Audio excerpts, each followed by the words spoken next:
Okay, hey now, PASW staff, clients, and friends. I'm very excited and shot out of a cannon here to look at something. We're gonna have a lot of fun today. So tomorrow we see film scoring results for A Beautiful Mind. We looked at the genius Russian composer Prokofiev. Then we took it easy and looked at the Greek theater and the Ford, and that was cool, I think. Today we're going to look at one of the most quintessential musicals of all time, and we're going to try to figure out why. We always have to ask the reason why, and I always go back to, why am I telling you this? Is it just, to make me sound smart? Of course not. I don't put anything in these classes that don't mean anything to me, where I just copy and paste something that somebody else said that sounds important. That's not how I do that, because that's not how I learn. And if I'm not learning, then you're not learning, and that means nobody's learning. So what we're going to do is we're going to talk about how influential and how great this movie is, and still holds up all the way from when it came out in 1952. We'll mostly just have a fun time looking at the scenes, talking about the making of it and how it came about, and the social commentary, and how it was bigger than just a little musical, and a little MGM musical, how it kind of elevated just these kind of musicals that were really going out. They were going out of style. We'll talk about the irony of that. I'm getting ahead of myself. We're going to be talking today about the lovely, beautiful Singin' in the Rain.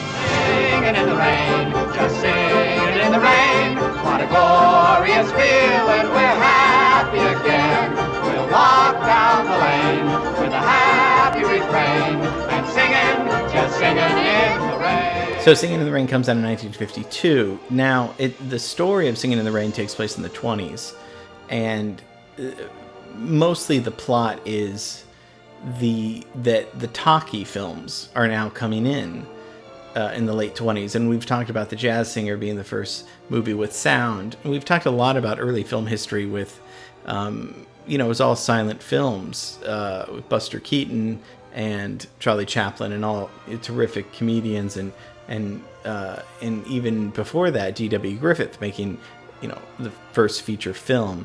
So everything's great and running really well until the Warner Brothers say, hey, we can do sound now.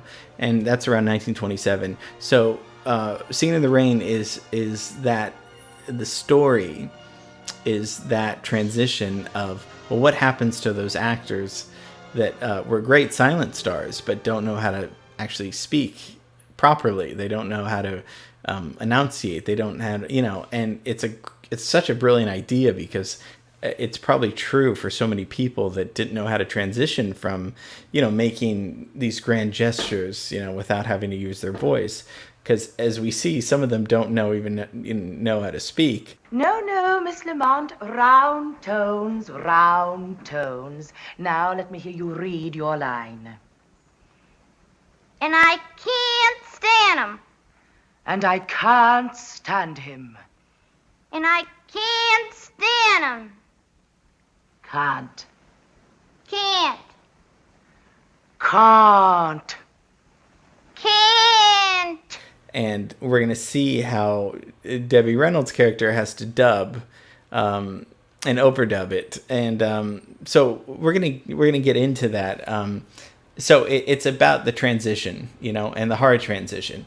And the irony is that, whether consciously or unconsciously, but I'm pretty sure, is that Singin' in the Rain was actually that. The problem was that musicals had that same problem. Why did they have that same problem? What was coming in the 50s that was letting people stay at home? Television, right? Television was the devil, not so much for what was on it, but the devil financially, because people, after World War II, they were going to the movies, and then with the 50s, it was like, why go out when we can just sit at home with the family on a Saturday night? So in 1952, we have television shows that are pretty good, that will keep you home. I mean, we have The Lone Ranger that's out. I Love Lucy is out. These are all going concurrently around 1952. The Today show debuts on NBC. That's still going. Dragnet. I mean, these are shows that are going to keep adults and their kids kind of engaged. American Bandstand is going to be coming out.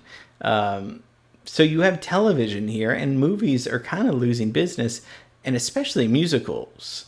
Musicals were great in the 30s, 40s, but by the 50s, people that were interested in television were staying home, and then if they weren't into television, they were watching other movies. The African Queen came out that year with Bogart, and The Greatest Show on Earth came out. So those were not musicals, nothing like it.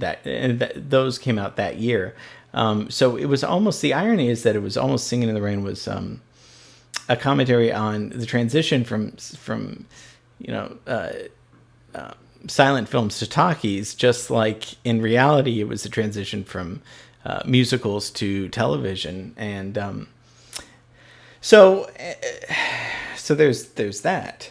Probably, as we would all agree, what makes Singin' in the Rain so great is obviously the cast, but in particular Gene Kelly. Gene Kelly's from Pittsburgh, wanted to be a baseball player, wasn't really into show business quite yet, and it was brilliant. He was going to be he was going to go into law. He studied economics. But we know him, of course, as an American actor, dancer, singer, filmmaker, comedian, and choreographer. He was known for having this energetic, athletic dancing style, and by athletic I mean it wasn't dainty dancing. It was, for lack of a better word, masculine dancing in a way where, he wasn't like super slim like some of these other dancers that look like Tootsie Rolls up there or something. Yeah, he had muscle. He had good looks, and he also always played a very likable person on the screen, and he could sing too. He brought he was really the essence of just somebody in show business that could do it all, really. You think of like Fred Astaire. There's people that can just do it all. There's probably people today that can do it all, but for some reason I can't really think of any. So he directs this movie with Stanley Donen, and who just recently passed away. But he is one of the best entertainers of all time. He co-directs this, he stars in it, he choreographs it. What he's really important for, and this is different than, and we're going to talk about a guy named Busby Berkeley later, but this is beforehand. He's innovative by using cinema and dance. So they call it Cinedance, not Cinnabon. That's at the Beverly Center, but and that's kind of dancing that's choreographed specifically for cinema, specifically to be shot, not on a stage. So what does that mean? So for all the dance numbers, Gene Kelly would how he would direct the scene. He would not only do the dance choreography and the staging of the dancers, obviously, but also the film choreography. Now, which is the blocking of the camera movements. So he wouldn't. There wouldn't be cuts, obviously, a lot of cuts, because these guys could dance their asses off. But the camera would move, showing the choreography, showing all of it. So he was one of the first to incorporate choreography, different choreography, and then choreography using the camera, using how the camera would move with the dancing. I mean, that's brilliant. We sort of take that for granted, but if we look at some of the scenes in Singin' in the Rain, it just like our feet, the feet and the dances have choreography. The movie camera has choreography. So he was using that both. So that's probably another reason why it worked so well. All I do is dream of you the whole night through. With the dawn, I still go on dreaming of you. You're every thought, you're everything, you're every song I ever sing. Summer, winter, autumn, and spring.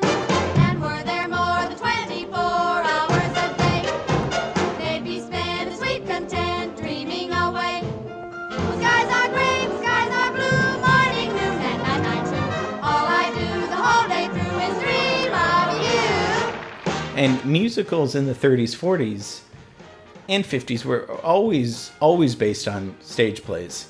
We looked at Oklahoma and, many others. But, they always start in Boston and then open on Broadway and then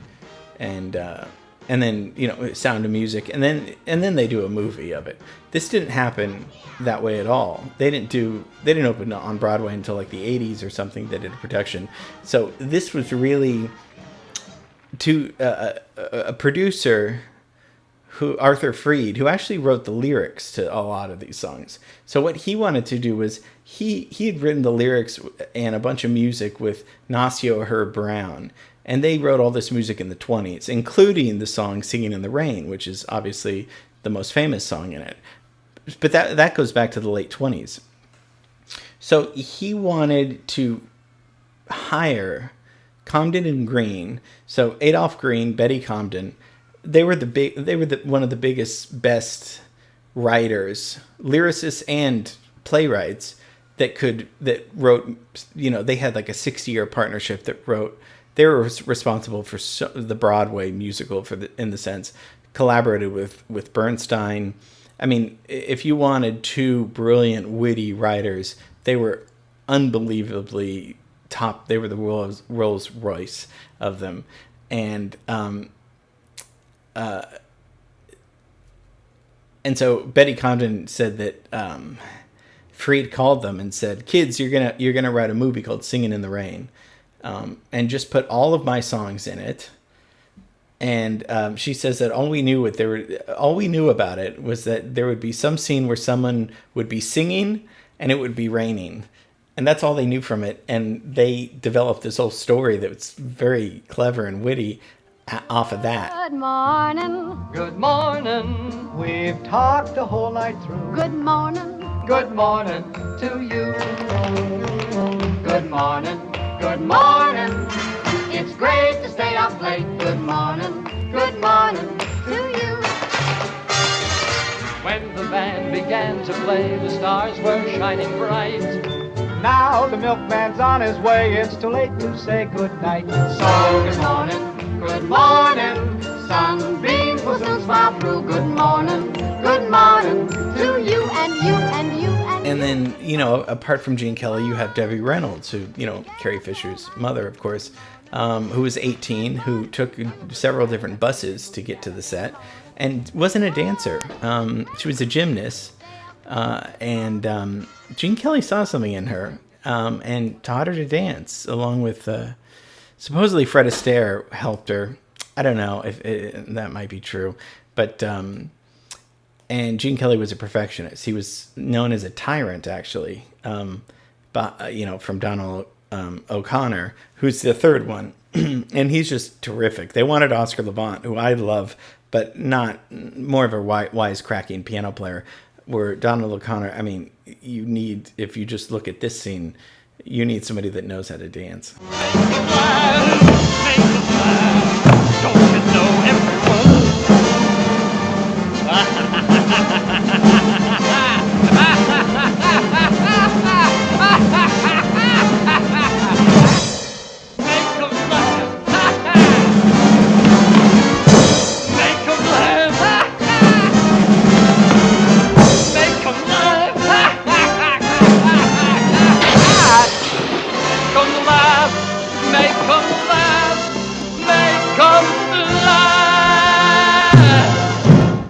Another irony in it is that, many times, including today, all the times, with Umbrellas of Cherbourg, nobody sang their, Catherine Deneuve, nobody used their real voice, Sound of Music, yes, I think so for the most part, but, in Oklahoma, but, if you wanted a big Broadway star in a show, or not Broadway star, if you wanted a big name actor in a show, and they were singing, you would many times just dub them, because maybe they were good, but mostly they were just actors. And so in one scene, Debbie Reynolds' character is dubbing the voice of another character, Lena, who has this very irritating voice, and they don't know what to do because they can't take Lena out. They need to keep her in, and and then they come up with this idea. Well, what if Debbie Reynolds' character just dubs her so she sounds, sophisticated and well, reasonable. And then the song that Debbie Reynolds sings in real life was actually dubbed by somebody else, Betty Noyes. And so I don't know if it's just all these layers of, they're doing commentary on dubbing, and then in real life they actually have to dub that. And so it's just, I don't know, it's just such a Hollywood thing to do. In his arms, would you? He tells her of her charms, would you? They met as you and I, and they were only friends. But before the story ends, he'll kiss her with a sigh. Would you? And if Of course, we can't not talk about the scene in the rain. It was supposed to be the three of them doing the famous Singin' in the Rain song, but it was just happened to be Gene Kelly, and it took about 6 days or so to shoot. And yes, he did have a 103-degree fever. It was exhausting. It was tough. There wasn't milk in the rain. It was lighted differently to make it look like it was, you could see the rain on his face. And, it's hard to argue that it's just not one of the most perfect scenes in movie history, and especially in Broadway musical theater. This might be the most quintessential scene in musical theater that is referenced. Why his acting is so great. We feel that happiness that he has. The song is so wonderful. The scene with the water is so wonderful. It's one of those that we'll never really know, probably. It just makes us feel good. And man, if a movie can just make you feel good and you're not really sure why, but you keep wanting to see it, then that's the magic formula right there. I'm singing in the rain, just singing in the rain. What a glorious feeling, I'm happy again. I'm laughing at clouds so dark up above. The sun's in my heart and I'm ready for love. Let the stormy clouds chase everyone from the place. Come on with the rain, I've a smile on my face. I'll walk down the lane with a happy refrain, just singing in the rain. I could go on and show you all my favorite scenes in it. But, you get a taste for how fun, how different this show was. It was it's great satire, early Hollywood satire. Like we talked about, maybe one of the first that kind of made fun of the film industry. Because, Gene Kelly's character is supposed to be based on Douglas Fairbanks, or, loosely.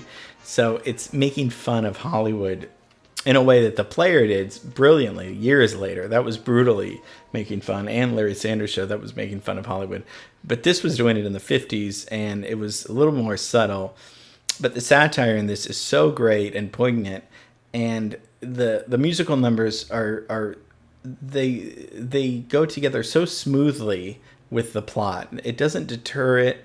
Musicals are very hard. It's a very hard thing to get timing right. It's all about timing. When do you when you see that they're singing on the stage for the first time, you say, okay, this is a musical. I have to detach myself from reality.